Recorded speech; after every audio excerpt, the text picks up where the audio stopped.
BioShock has been sort of in the company's blood for a very long time, and it's a game we sort of always wanted to do and always talked about. And for a while it didn't have a name, but then I think probably around 4 or 5 years ago, sort of the name BioShock came around for it, and we always had a bunch of design principles that were pretty firm. That it was a game that was going to take first-person shooting in a different direction, build upon principles of games we had done before, like System Shock 2, but really then take a different tack with that, where that game was very sort of under the hood, numbery and RPG statty, to really say let's work on world simulation and immersion and AI, and build up player choice through things he can see in the world rather than numbers that are working under the hood. You know, we really started with this idea of, well, let's make a game like Shock 2, but make it our own, make it different. And, you know, we didn't really have a story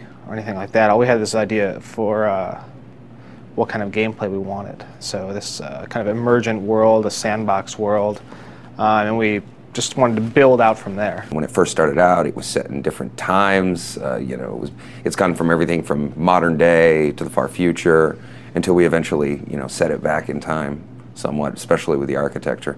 And we built, you know, internally funded and built a couple of prototypes, which are radically different from what the game is today.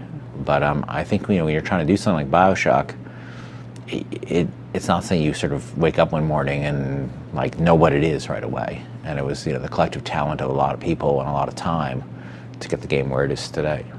We did a demo early on, probably 2003, that I wish we could find it. It was on Xbox One, and it was, you know, it was still underwater, but it looked a lot like a space station, and everything was really clean and Star Trek-y, and the monsters were of like the Scooby-Doo variety. It was all over the place as far as aesthetics. The story evolved a lot over time. Like originally, you know, once we had this notion of that there was a genetic engineering experimentation going on in the world, we started thinking, what would that do? We started thinking, what would that do to this culture? And originally, we had this notion that the city was run by a series of what we called savants.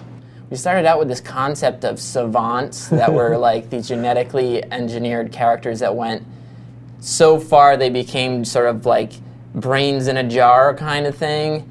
And you were originally going to defeat a different savant on every level as you progress through the game, and it just, there were too many characters, they didn't make any sense, and it got really out of control, so we sort of pulled back from some of those ideas. Plus interacting with a guy in a jar isn't it was like, how are you going to have a boss fight with a guy in a jar? It was just a stupid idea, ultimately. You know, we had this 212-page design document laying out how every single thing in the game would work, from the controller mapping down to, you know, all the scripting components for the designers. And I mean, the programming team did an amazing job, and we got all of that stuff done. But it just wasn't helping us create the experience we wanted to make. So we all had to come step back from that and say, well, you know, what went wrong? And so that was a low point. But it was very good in a way, in that it made us realize that I think we were designing in our heads and then just throwing it over the fence.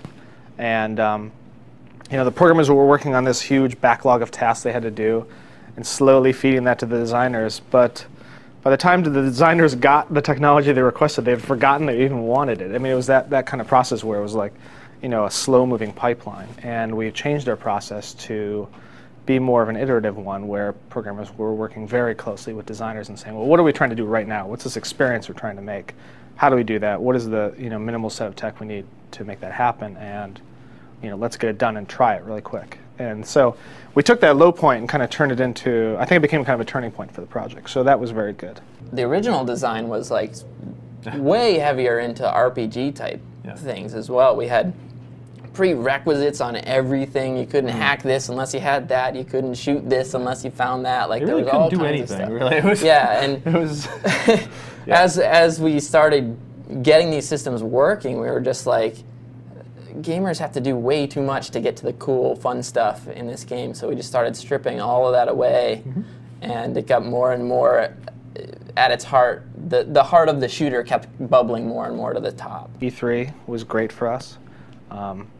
That was, I think, the first point where the team I mean, one of the great things about working on games is that you work together as a team, and you go through these like crunches where you're all driving towards this huge deadline.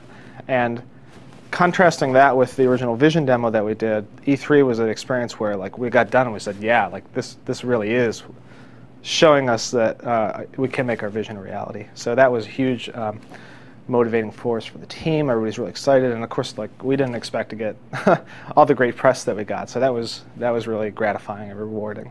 And we looked at all these cool systems we had, and all the weapons and the plasmas. We said, well, if we took all this stuff and like really focused on a shooter, we could have the deepest shooter, like pretty much ever. And we didn't want to miss on that opportunity. You know, the E3 demo was kind of showing you the mood of BioShock and the world and the art direction, and for Barcelona, we wanted to show people, well, all right, well, we've shown you how kind of creepy and different this game is and why it's interesting visually and conceptually.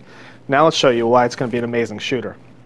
And that was great. Basically, took all the little bits of the game that happen emergently and threw them all into one demo so you can see like what happens when all hell breaks loose in this game. What we did with that, we had this huge chunk of a level and sort of all these things sort of sprawling around, and then Ken came in one day and he was like, okay, here's the theme of the demo. The theme is hunting the big daddy. I want to know that we're starting here and our goal is this and we do these things on our way and then we get there and we have the climax. And it's the combination of him having that vision and us knowing how much we have to throw at it that makes a presentation for the fans. It says like, look, we're just telling you a little story. This is how to understand our game. And actually after that demo, when we realized how amazing that experience was, Ken came up to me and he said, well, the Exo 6 demo where you're fighting, you have two security bots and they're fighting this giant protector who's on fire, and there's a gatherer and there's this guy throwing grenades off the balcony at you and you're shooting machine guns and stuff's exploding. He says, it's amazing. I'm glad we pulled that off. Now, I want the game to be like that all the time. And I looked at him and I was like, I don't know if we can do that.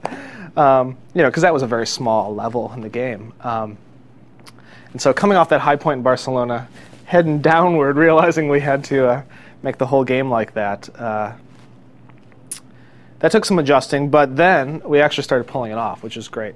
Our tech team in Australia has been just optimizing, and just when we think we've squeezed the last ounce of power out of the PC or the console, like they find another way to improve it, and the game is actually like that all the time now. You're constantly having these massive battles, all kinds of crazy stuff going on, and